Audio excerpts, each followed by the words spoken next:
5 taon na ang nakalilipas nang bawian ng buhay ang ama ni Dolores. At makalipas lamang ang 1 taon, pumasok na agad sa pakikipagrelasyon ng kanyang ina. Sa pagtungtong ni Dolores sa edad na 15, namulat na siya sa makamundong gawain at ang masaklap pa ay ang ina niya pa mismo ang dahilan ng pagkasira ng kanyang kainosentihan. Dahil halos linggo-linggong may bago ang kanyang ina at gabi-gabi niyang naririnig at kung minsan nasasaksihan ng mga ginagawa ng mga ito. Palagi silang nag-aaway dahil hindi gusto ni Dolores ang mga lalaking ipinapasok sa buhay ng kanyang ina. Lalo pat kung minsan may ginagawa ang mga ito sa kanya. Nagsusumbong naman siya, ngunit hindi naman siya paniniwalaan ito at mas pinapanigan palagi ang mga nakakarelasyon nito kaysa sa sariling anak. Bahay ito ma, hindi motel. Pabalang na saad ni Dolores na nga maabutan niya ang kababuyang ginagawa ng kanyang ina at nang bago na naman ito na mukhang kaidaran niya lamang.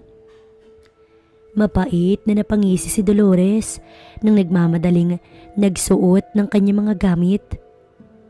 Ang aga mo naman anak, nagpupunas ng nagkalat niyang lipstick ang ina ni Dolores nang lumapit ito sa kanya. Nais rin sana nitong hawakan siya, ngunit umatras dahil nandidiri sa sariling ina. Inagahan ko talaga para makapanood ako ng live show. Alam ko kasi na Makati ka kaya siniguro ko talaga na madadatnan kita para naman maipamukha ako sa iyo kung gaano ka kakati. Na pati binatilyo pinapatulan mo. Mahiya ka naman sa bahay ng tatay ko. Tinaasan na talaga ni Dolores ang kanyang boses dahil punong-puno na siya sa kanyang ina. Imbis kasi na asikasuhin siya nito, ay puro panlalalaki ang alam nitong gawin. Hindi na nga siya nito nabibigyan ng allowance o ng pang-tuition dahil sa puro lalaki nito itinutustos ang perang sinasahod sa pagiging masahista at manicurista nito. Huwag mo akong pagtaasan at pagsalitaan ng ganyan Dolores. Anak lang kita kaya wala kang karapatan. Balik na sumbat ng ina niya na mas lalong nagpasama sa loob ng dalaga. Ganun ba? Pwes mula ngayon ay pinuputol ko na yung ugnayan natin bilang mag-ina. Total naman, parang hangin lang ako sa paningin mo. Kalilimutan kong iniluwal mo ko. Nanginginig sa galit si Dolores nang bitawan niya ang mga katagang ipinukol niya sa kanyang ina. Ah, ganun? Gusto mong sirain ang buhay mo? Sige, wala akong pakialam sa iyong babae ka. Total din naman, masyado mo nang pinakikailaman ng kaligayahan ko ay magkakaganyan tayo. Galit din na bulyaw ng ina ni Dolores, sabay kuha ng bag niya at itinapon sa kanya. Lumayas ka na't wag na wag ka nang babalik. Masyado kang mayabang iwala ka pa namang maipagmamalaki. Manang-mana ka talaga sama mo na masyadong bilib sa sarili kahit wala namang kwenta, kaya dilat ang mga matang nawala. Dagdag pa ng kanyang ina na nagpakuyom ng kanyang kamao. Wala na isang salita ang lumabas sa bibig ni Dolores dahil hindi niya na nais pang sayangin ang laway sa inang walang pakialam sa kanya. Matalim na tingin ang iniwan ni Dolores sa ina at sa lalaki nito bago bitbitin ang kanyang bag palabas ng bahay. Pagod na siya sa kakatrabaho ng pang-tuition niya. Tapos ganun pa yung maaabutan niya. Kahit naman siguro sinong anak, mawawalan talaga ng respeto. Lalo na kung hindi naman karespe-respeto yung tao. Sunod-sunod lamang ang pagbuhos ng luha ni Dolores dahil sa ginawa ng ina niya sa kanya. Gusto mong mapariwara ako ha, Marites? Tukoy niya sa ina habang naglalakad at patuloy na lumuluha. Pinahid ng madiin ni Dolores ang kanyang luha at inayos ang sarili nang matapat sa kilalang bahay aliwan dito sa kanilang lugar. Pwes, lalamangan pa kita. Makati ka? Pwes, mas magiging Makati ako. Nilugay ni Dolores ang hanggang dibdib niyang buhok at dire-diretsyong pumasok sa loob ng gusali. Hi darling, you need some wild night? Mapang-akit na tanong ni Dolores sa unang lalaki na nabungaran niya pagpasok sa loob ng bahay aliwan. Umiti ang lalaki at tinignan siya mula ulo hanggang paa. How much is one night for you, beautiful and young lady? Kagatlabi nitong tanong ng lalaking mukhang may ibang lahi. 50,000 para sa babaeng wala pang karanasan. Malamyos ang ginawang pagsambit ni Dolores na ikinalunok ng sunod-sunod ng binata. Naglabas ito ng tseke at agad na nagsulat ng 50,000. Pagkatapos, pinirmahan ito tsaka inabot sa kanya. I'm all yours tonight, baby. Bulong ni Dolores sa tenga ng lalaki na nagpabuhay sa dugo nito, kaya naman walang ano-ano siyang tong binuhat at dinala sa VIP room. Hey, don't use sun protection, okay? I don't want to insert a plastic on me because I don't want plastic. Mapang-akit na saad ni Dolores habang tinatanggal ang botones sa suot niyang uniform. Sure, baby. I don't like using a protection too. Mahinang tugon nito sa kanya. Gusto sanang lumapit sa kanya ng binatang may lahi, ngunit pinigilan niya ito at pinaupo lamang sa gilid ng kama. Calm down, baby. I wanna give you some show before we start. Bulong ni Dolores sa tenga ng binata na ikinapikit at lunok nito. Tuluyan niya na nga natanggal ang sagabal sa kanyang katawan. Oh God, you're making me crazy, woman. Show me what you got, baby. Gigil na saad ng binata at mabilis na inalis ang sagabal din ito sa katawan. Ginalingan ni Dolores at talagang lalo niyang pinapasabik ang binata. Tumalikod pa si Dolores habang umiindayog ng malamyos hanggang sa tanggalin niya na ang natitirang sagabal. God, you're so gorgeous. Come here, baby. Utos nito, ngunit umiling sa kanya nang may pangaakit si Dolores. Mas napangisi si Dolores nang makita ang kahandaan ng pinakatatago nito. It's my turn. Gigil na saad ng binata nang ito ay tumabi sa kanya. Mula sa labi, talaga namang siniil nito ng halik ang dalaga. At iyon ang nagpapabaliw dito sa dalagang si Dolores. That's right, honey. Nahihibang na saad ni Dolores habang may ginagawa ang binata. Ito pa lamang ang kauna-unahang pagkakataon na naramdaman ni Dolores ang sambahin, kaya pabaling-baling siya ng kanyang ulo. Mabilis at walang kapaguran ang binata sa ginagawa niya sa bagay na talaga namang makakapaghatid sa dulo kay Dolores. Tirik na ang mga mata ni Dolores sa nakakabaliw na pagsamba sa kanya ng binata. Feel so good, baby? Nais sa tinig pang muli ni Dolores, kaya napangisi ang binata dahil para sa kanya, isa iyong papuri sa kanyang ginagawa. Napapasabunot na rin siya dito, ngunit hindi man lang iyon ininda ng binata at mas ginalingan pa nga hanggang sa marating ni Dolores ang dulo. You're so sweet, baby. Now it's your turn. Saad ng binata patungkol sa bagay na gagawin ito sa kanya. Agad namang pumuesto si Dolores upang pagbigyan rin ng binata sa gusto nito. Napalunok si Dolores dahil hindi biro ang tumambad sa kanyang harapan, kaya naman kahit na kinakabahan, agad na nga niyang ginawa ang bagay na makakapaghatid din sa dulo sa binata. That's right, baby girl. Halos pabulong ang pagkakasaad ng binata habang nakahawak sa buhok ni Dolores. Ngunit narinig pa rin iyon ng dalaga, kaya naman mas ginalingan niya ang ginagawa niya. Patuloy lamang si Dolores hanggang sa marating na nga ng binata ang dulo. Tinapik ng binata si Dolores at isinenyas na mahiga na dahil handang-handa na ito sa laban na magaganap. Natatakot man, sinunod yun ng dalaga, tsaka humiga sa kama hanggang sa pumwesto na nga ang binata. Kagat-kagat ni Dolores ang kanyang labi. Halos magdugo na nga ang kanyang labi sa diin ng pagkakakagat niya dito, ngunit para sa kanya, wala na itong atrasan. Gigil at talaga namang hindi na mapipigilan ng binata. Impit ang tili ni Dolores nang maramdaman ang binata. Ngunit kung ang binata ay talaga namang masayang-masaya, kabaliktaran iyon ang nararamdaman ni Dolores dahil para siyang tinitiris sa labis na hapdi at sakit. Tila troso ang daladala nito, kaya halos mawala na ng ulirat ang dalaga. Walang humpay ang ginagawa ng binata. Halos mabalo na ito sa sobrang saya dahil ito pa lamang ang kauna-unahang nakakuha siya ng isang babae na ito pa lang ang una. Matapos ang ikatlong palabas sa pagitan ng dalawang taong nag-iisa, doon pa lamang ni Dolores naramdaman ng iba yung saya, kaya napasabay na siya sa ginagawa ng binatang walang planong tantanan siya hanggat hindi ito nangihina. Lalo namang nanggigil ang binata at mas pinagigihan, kaya naman maya-maya lang, parehas silang nakarating sa dulo. Pawisan at talaga namang mga lupay-pay ang katawan. Bagsak silang pareho, ngunit mas naunang nakatulog ang binata kaysa kay Dolores. O mas tamang sabihin na walang planong matulog si Dolores dahil aalis siya at wiwithdraw niya ang tseke na ibinigay sa kanya.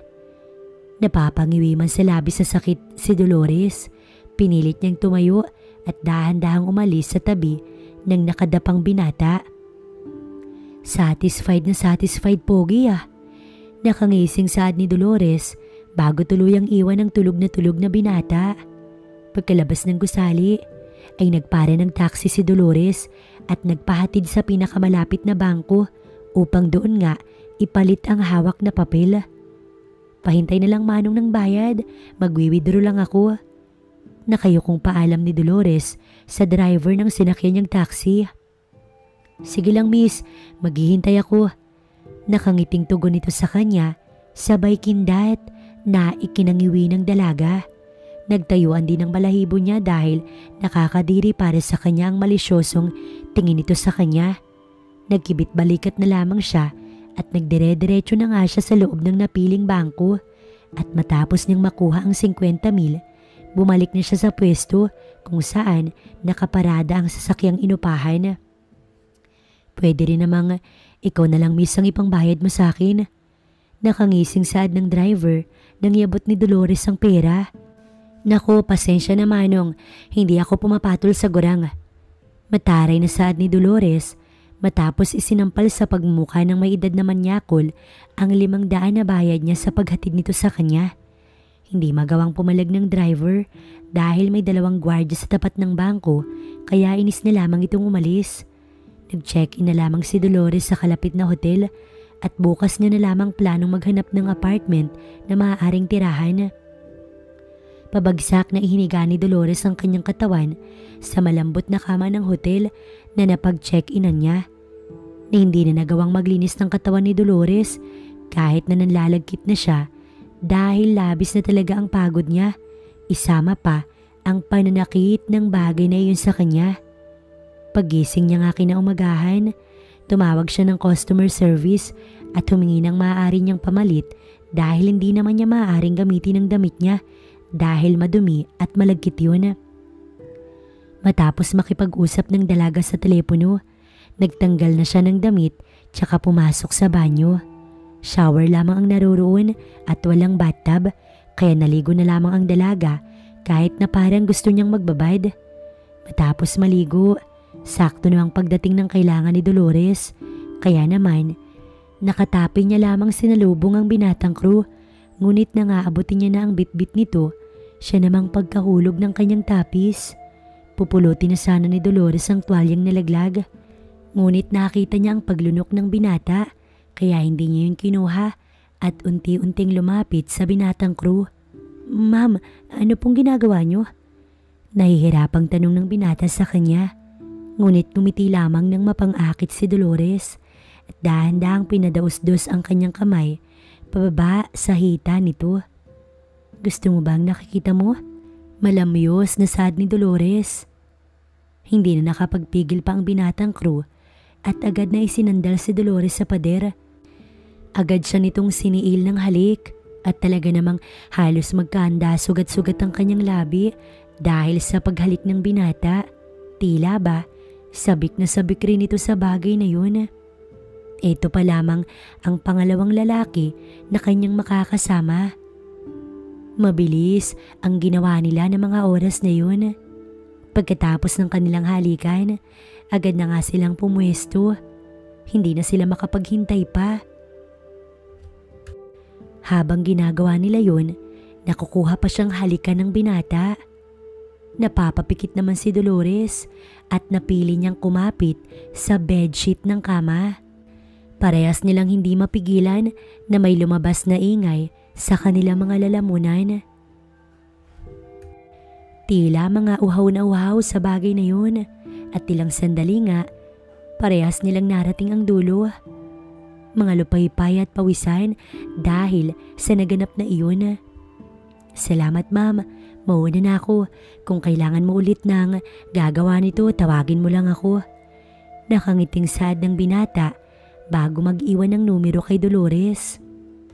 Umiti lang din si Dolores bilang tugon at matapos ng lumabas ng binata, ibinasura niya ang numerong bigay nito dahil ayaw niya na ulit-ulitin kapag nakasama niya na. Mas gusto niyang iba-iba para iba-iba rin ang saya. Kinuha na nga ni Dolores ang paper bag na may lamang damit at sinuot niya na iyon pagkatapos ay lumabas na siya dahil nakadama na siya ng gutom. Sa isang karinderya piniling kumain ni Dolores. Marami siyang in-order na pagkain dahil talagang naubos ang enerhiya niya sa dalawang makisig na lalaki. Kumpiyansa naman si Dolores na walang naipunla sa kanya dahil siniguro niya iyon. Ngunit mas kailangan niya pang mag-ingat kaya bumili siya ng protection upang hindi siya mabuntis. Nasa ikalawang baitang pa lang sa kolehiyo si Dolores kaya hindi niya nanaising may mabuo sa kanyang sinapupunan. Matapos kumain at magbayad, nilisan na ni Dolores ang kainan at naglakad-lakad upang makahanap ng apartment na kanyang tutuluyan. Sa kalagitnaan ng kanyang paglalakad, biglang tumunog ang kanyang cellphone kaya tumigil muna siya sa paglalakad at kinuha ang kanyang hard touch na cellphone at sinagot ang tawag ng kanyang kaibigan na si Mika. Balita, bungad niya agad sa kaibigan pagkasagot ng tawag. Bruha ka, bakit hindi ka pumasok ngayon? Mataas ang boses na tanong nito sa kanya. May nangyari lang kaya hindi ako nakapasok ngayon pero bukas papasok na ako. Dumiskarte lang muna ako kasi ng pera dahil next week tuition na naman natin. Paliwanag ni Dolores sa kaibigan na ikinabuntong hininga nito dahil alam nito ang pinagdadaanan niya at ang paghihirap niya. Bruwa ka kasi, bakit hindi ka nagsasabi? Pwede naman kitang pahiramin. Saad pa ng kaibigan ni Dolores. Alam mong ayoko nang may pinagkakautangan ako, hindi ba? Kaya kahit na mahirapan pa ako, ayos lang. Wag lang ako magkaroon ng utang. Siya, sige na muna Mika. Dahil may nilalakad ako sa ngayon. Bukas na lang tayo mag-usap ha. Bye. Mabilis na ibinaba ni Dolores ang linya kahit na umangal pa ang kanyang kaibigan dahil gusto pa siya nitong makausap. Ngunit sadyang walang ganang makipagkwentuhan si Dolores kaya in-off niya na rin diretso ang kanyang telepono at nagpatuloy sa paghahanap ng kanyang tutuluyan. Nagpatuloy muling maghanap si Dolores ng maaari niyang upahan ngunit bago yun, dumaan muna siya sa isang parmasya at dun nga siya bumili ng proteksyon. Kuya, available pa po ba yung nakapaskil na karatula sa room for rent? Tanong ni Dolores sa lalaking lumabas galing sa loob ng may kalakihang bahay. Ay nasaktuhan mo ganda yung isang kwarto kasi kakalis lang ni Tanda nang gumagamit dun dahil hindi marunong magbayad ng upa. Saad nito na ikinangiti ni Dolores dahil sa wakas nakahanap na rin siya. Naku, ang swerte ko naman, saan ko nga pala pwedeng puntahan at lapitan ng may-ari? Tanong pa ni Dolores. Halika sa loob ganda, samahan na kita kay Tanda. Anito at iginaya na nga si Dolores papasok. Ilan ba kayong boarders dito? Usisa ni Dolores habang naglalakad sila sa medyo may kahabaang pasilyo. 5 lalaki at 6 atang babae. Basta ang limit lang dito 10 pero may isang boarder na isinama yung syuta kaya sumobra ng isa. Tugon nito at tuminto na nga sila sa pinakadulong bahagi na may nakaukit sa pintuan na landlord owner. Nandito na tayo, ikaw na lang ang pumasok sa loob. Kapag kasi sinamahan pa kita sa loob, baka singilin na ako dahil late na ako ng 1 linggo sa pagbabayad ng upa. Wala pa kasing padala si Mudra na nasa ibang bansa. Salaysay pa nito na tinanguan lamang ni Dolores at kumatok na nga siya ng madahan sa pinto ang nakasarado. Nagpaalam na rin yung lalaking tumulong kay Dolores na hindi naman nagpakilala at maya-maya pa nga bumukas na rin ang pintuan at isang lalaki na siguro'y nasa 40s pa lang ang bumungad kay Dolores. Anong maipaglilingkod ko sa iyo, iha? Tanong agad nito sa kanya matapos siyang papasukin sa loob ng silid. Naghahanap po kasi ako ng pwede kong upahan, tapos sakto po na nakita ko yung nakapaskil sa labas na available po kayo kaya nagbakasakali po ako. Malambing na tugon ni Dolores matapos umupo sa itinurong upuan ng landlord. Sinadya pa talaga ni Dolores na babaan ang suot na maluwag na t-shirt para maipakita sa landlord ang kanyang kagandahan. Sa mga mata pa lamang ng landlord, batid ni Dolores na naaakit niya ito kaya napangisi siya at umaktong normal na para bang baliwala lamang sa kanya ang mga ginagawa niya. Bago sumagot ang landlord ay napalunok muna ito at mabilis na nag-iwas ng tingin. Mayroon nga kaming bakanting kwarto at katabi lamang initong silid ko kaya maaari mo na iyong gamitin. 3,000 kada buwan yung upa dahil may banyo, may kuryente, tubig naman na. Tapos mayroon na ring may higaan kaya sulit na sulit ang 3,000 mo. Pahayag ng landlord na ikinatango-tango ni Dolores. Ay, salamat naman at nakahanap na rin ako sa wakas. Kanina pa po kasi ako palakad-lakad sa gitna ng kainitan kaya ang saya ko po na may matutuluyan na ako. Siya nga po pala kuya, mag-a-advance na po ako ng bayad, good for 3 months. Saad pa ni Dolores habang inaalis ang sagabal sa katawan. Iha, hindi tama yung ginagawa mo. Kahit pa sabihing matanda ako sa'yo, lalaki pa rin ako't hindi tama ang ginagawa mong yan. Napapalunok nitong Saad. Inosente namang nagkagat ng kanyang labi si Dolores. Naku, pasensya na po. Sobra lang po kasi ako naiinitan. Hindi ko naman po intensyon na akitin o kung anuhin po kayo. Pabebing Saad niya. Naiintindihan ko, iha. Siguro wag mo na lang ulitin lalo pat labas-pasok ang borders ko dito at makita ka nilang ganyan. Eh ano yung iisipin nila? Salaysay pa nito na ikinatango-tango ni Dolores. Naiintindihan ko po. Ito na nga po pala yung advance payment ko. Iniabot ni Dolores ang pera sa landlord at nagpaalam na tsaka nagdire-diretso sa kanyang magiging silid nang ibigay na nito sa kanyang susi. Pakipot ka pa. Bibigay ka rin sa akin. Sambit ni Dolores nang makapasok na siya sa kanyang kwarto.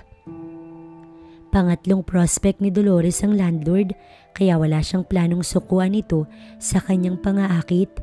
Kahit kasi medyo matanda na to hindi naman halata at kung pagbabasihan nga yung itsura nito, mukha pa lang itong 30. Maganda kasi ang pangangatawan tapos matangkad pat gwapo rin. Your next, Tito Landlord. Malanding saad ni Dolores nang makahiga sa kama at ipinasya na munang matulog para makapagpahinga. Lalo na ng bagay na iyon sa kanya dahil paniguradong mapapalaban na naman yun. Pagsapit ng gabi, isang halinghing ang nagpagising kay Dolores kaya bumangon siya at hinanap ang pwesto kung saan nanggagaling ang naririnig niya. Sa kanang kwarto sa katabi niya nanggagaling ang tunog. Nakakainggit naman. Gusto ko rin ng ganun ngayon. Saad ni Dolores habang pabalik sa kanyang silid. Napatigil bigla si Dolores nang makita ang kaunting siwang sa kwarto ng landlord kaya pumasok siya ng dahan-dahan at doon niya nga nakita ang landlord na may ginagawang milagro kaya maingat siyang lumapit dito. Nagulat ang landlord nang siya ang humalili rito sa ginagawa niya. Ngunit hindi yun inintindi ni Dolores at mabilis na ginawa ang bagay na makakapaghatid sa dulo sa landlord. Titigil na ba ako? Mahinang tanong ni Dolores habang nakatingin ng malamlam sa mga mata ng landlord. Wag, ituloy mo lang yung ginagawa mo kanina. Hibang nitong Saad na mabilis namang sinunod ni Dolores. Sa kalagitnaan ng sayang nararamdaman ng landlord, biglang tumigil si Dolores at mabilis na inalis ang sagabal sa katawan. Huwag kang maingay tito at baka mahuli nila tayo. Bulong ni Dolores sa tenga ng landlord dahil napapalakas na ang ingay na lumalabas sa lalamunan nito. Paano hindi ako mag-iingay? Napakagaling mo. Kung ganito ka ba naman palagi, patitirahin na kita dito ng libre. Babayaran ko pa yung ginagawa mo. Mahinang usal ng landlord habang ginagawa nila yun. Lumaki ang ngiti ni Dolores at mas pinag-igihan ang ginagawa niya. Labis namang nahihibang ang landlord. Dama ng lalaki na malapit niya nang marating ang dulo. Kaya naman pinapaalis niya na si Dolores. Dahil iniisip nitong baka magbunga ang ginawa nila. Hindi niya nais na mangyari yun dahil mayroon siyang pamilya sa probinsya. Safe naman ako dito kaya hindi mo naman kailangang kabahan. Paliwanag ni Dolores kaya mas nanggigil tuloy sa kanya ang landlord. Napakagaling mo naman, Iha. Gusto ko na maulit to, ha. Ipapangako ko sa'yo na kahit piso, wala kang babayaran sa akin. Nakangiting saad ng lalaki bago umalis sa tabi ni Dolores. Tanging tango ang ibinigay na tugon ni Dolores hanggang sa magpaalam na siya dito at dire-diretsong lumabas sa silid nito at maingat na pumasok sa kanyang kwarto. Ngiting tagumpay si Dolores dahil nakuha niya ang kanyang gusto at mukhang hindi niya matutupad ang pinangako niyang hindi niya muling gustong makasama ang nakasama niya na. Kailangan niya ang kwartong tinutuluyan niya kaya papatuswing niya ang sinabi ng landlord. Matapos ngang magpahinga ni Dolores, lumabas muna siya para bumili ng pagkain. Grabe din yung ingay ng magkasintahan sa kabilang kwarto. Nakakapanginit ng kalamnan, nakakainggit. Saad ng lalaki na pagtanungan ni Dolores kanina na ang kwarto palang tinutuluyan, katabi ng kwarto kung saan nakapwesto ang magkasintahan na gumagawa ng milagro kanina. Nakasabay kasi ni Dolores na bumili ang binata kaya ginamingan niya na. Oo nga, nakakainggit. Natatawang saad naman ni Dolores kahit na ang totoo, gumawa rin naman sila ng milagro kanina ng landlord. Gusto ko rin maranasan yun dahil ni minsan hindi ko pa nagagawa yun. Tura nito na ikinangisi ni Dolores. Pwede mo namang maranasan yun pero dapat may katumbas na halaga. Makahulog ang tugon ni Dolores na ikinabaling ng tingin sa kanya ng kasamang binata. Anong ibig mong sabihin, ganda? Tanong nito at tila nahihiwagaan sa kanyang sinabi. Kasi pumapayag ako pero dapat may kapalit na halaga. Siya nga pala, Dolores ang pangalan ko para naman kapag trumabaho ka na, alam mo kung anong sasambitin mong pangalan. Walang pag-aatubili niyang saad na kinalaglag ng panga ng inosenteng binata pero kahit na ganoon, nagkaroon nito ng interes na makuha nga ang dalaga.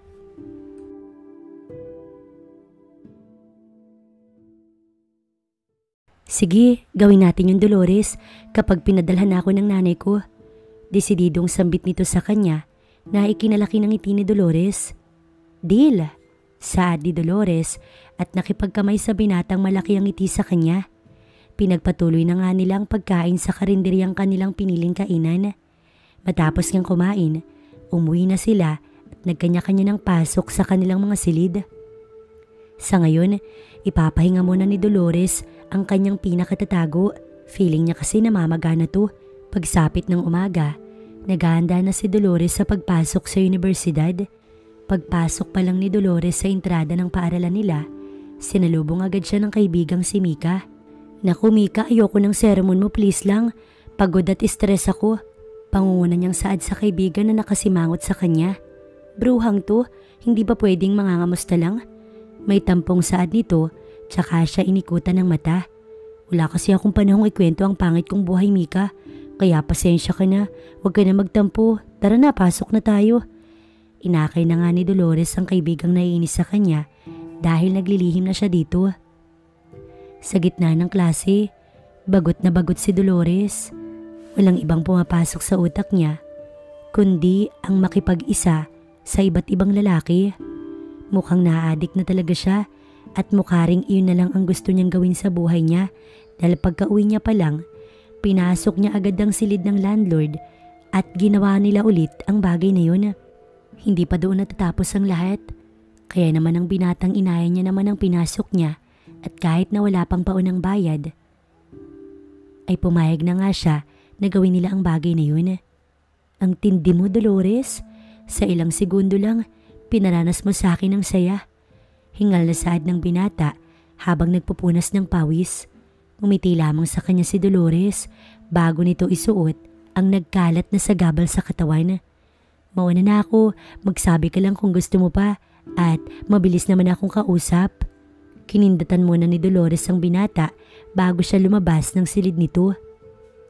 Ganoon na nga ang naging takbo ng buhay ni Dolores, ang magpagamit ng magpagamit hanggang sa isang gabi mayroong panibagong border ang saktong katabi ng kanyang kwarto. Kaya naman ang makuha ang atensyon ng binatang bagong border, walang ano-anong ginawa ni Dolores ang kanyang palaging ginagawa. Binigay niya ulit ang sarili dito. Napakahusay mo naman, Dolores. Magkano pala yung isang gabing to? Tanong ng bagong border kay Dolores na nagpakilalang Mark. 2,000 lang para sa mahusay na katulad mo. Malambing na saad ni Dolores, sabay halik sa labi ng binata. Dumukot na nga ng pera sa wallet ang binata at agad na ibinigay kay Dolores. Kaya naman, umiska po na ang dalaga at muling pumasok sa sariling silid. Paglapat pa lang ng kanyang likod sa kama, inantok agad siya, ngunit bago makatulog, napaisip siya sa nangyayari sa kanyang buhay. Tama pa ba to? Dahil lamang sa paghihiganti ko sa nanay ko, sinasayang ko yung buhay ko sa mga walang katuturang bagay. Naisambit niya bago tuluyang nakatulog. Paggising niya kinaumagahan, mataas ang kanyang lagnat. Hindi niya maipaliwanag ang sama na kanyang nararamdaman hanggang sa hindi niya na makayanan at humingi siya ng tulong na dalhin sa hospital. Na-confine si Dolores dahil nakitaan siya ng HIV. Halos gumuho ang kanyang mundo sa isinaad ng doktor na nag-examine sa kanya. Hindi to maaari. Hindi pwede. Puno ng pagsisisi niyang saad habang sinasabunutan ng sarili. Ito na marahil ang sukli sa mga kamali ang ginawa niya. Gamit ang natitirang pera na binayad sa kanya ng naunang kumuha sa kanya, ay nagparilis agad siya ng papel para makalabas ng ospital dahil nakakahiya na malaman ng lahat ng sakit na nakuha niya. Nanghihina man si Dolores, pinilit niyang umuwi sa kanila. Diyos ko, parusa po ba to pagsubok? Mahina niyang usal habang lula ng sinasakyang taxi. Pagkaparada nga ng sinasakyan niyang taxi, agad na siyang bumaba matapos magbayad ng pamasahe. Mabigat ang naging paghakbang ni Dolores patungo sa kanilang bahay. Nababalot siya ng labis sa takot at hiya. 3 katok ang ginawa ni Dolores sa pintuan ng kanilang bahay nang makarating na nga siya sa kanila. Pagbukas ng pinto, mukha ng nag-aalala niyang ina ang bumungad sa kanya. Diyos ko, anak ko, saan ka ba nagpunta? Hinanap kita, anak. Patawad sa mga nasabi ko, anak. Nagsisisi na ako. Tinigilan ko na ang pakipagrelasyon at ipinangako ko sa aking sarili na ikaw na lamang ang aking atupagin. Mapatawad mo pa sana si mama, anak. Hindi ko sinasadyang magbitaw ng mga masasakit na salita sa iyo. Patawad, anak ko. Bumalik na tayo sa dati. Sa dati na magkasundo at masaya tayo. Kontento at walang away. Lumuluha na ang kanyang ina habang sinasambit ang mga pagkakamaling nagawa nito. Napaluhod si Dolores at napahagulgol dahil kung ang ina niya ay nagsisisi, siya ay triple ang pagsisisi sa ginawang pagsira sa kanyang buhay. Lumuhod na rin ang ina ni Dolores at niyakap ang humihiyaw na anak sa labis na pag-iyak. Mama, nagalit ako sa iyo kaya ako nagawang pumatol sa iba't ibang lalaki. Sa pagpapagamit ko, nahawaan ako ng sakit na walang lunas. Inay ko, ayoko pa pong mamatay. Gusto ko pa pong mabuhay at makapagtapos. Naguhumiyaw na pagtatapat ni Dolores sa ina na labis na ikinabigla ng ginang. Hindi niya lubos maisip na magagawa iyon ng anak, ngunit hindi niya rin maiwasang sisihin ang sarili dahil siya ang mismong nagtulak sa sarili niyang laman na maging pariwara ito. O Diyos ko, patawarin mo ko, anak ko. Napaluha na rin ang ginang at mahigpit na yumakap sa anak. Gagawa tayo ng paraan, anak, para gumaling ka. Hindi totoong walang gamot sa sakit mo dahil yung kaibigan kong may katulad ng sakit mo'y gumaling din. Sa sinabi ng ina, napatigil sa pag-iyak si Dolores at nagkaroon ng pag-asa. Gusto ko pong gumaling, inay. Tulungan niyo po ko at ipinapangako ko kapag gumaling ako, aayusin ko na po natin ang mga buhay natin. Matapos nga ang naging tagpo sa pagitan ng mag-ina, tinungo agad nila ang bahay ng kaibigan ng ina ni Dolores at humingi ito ng tulong at payo sa kung paano gagaling ang dalaga. Malugod naman silang tinulungan ng kaibigan ng ina ni Dolores at makalipas lamang ang 1 taon, Lumabas sa test na ginawa para kay Dolores na negative na ito sa sakit na HIV, kaya muling ipinagpatuloy ni Dolores ang pag-aaral hanggang sa makapagtapos siya sa kursong culinary. Nagsikap ang mag-ina sa pag-iipon ng pera upang makapagpatayo ng sariling negosyo na naaayon sa kursong tinapos ng dalaga. At sa paglipas ng halos 2 taon, naging popular ang alfresco dining ng mag-ina kaya naging maayos ang kanilang buhay. Nagkaroon na rin ng maayos na karelasyon si Dolores at humantong sa pagsasama hanggang sa biyayaan sila ng kambal na anak, habang ang ina naman niya nakatagpo na rin ng lalaking seryoso dahil ipinaabot nito sa simbahan ng kanilang relasyon.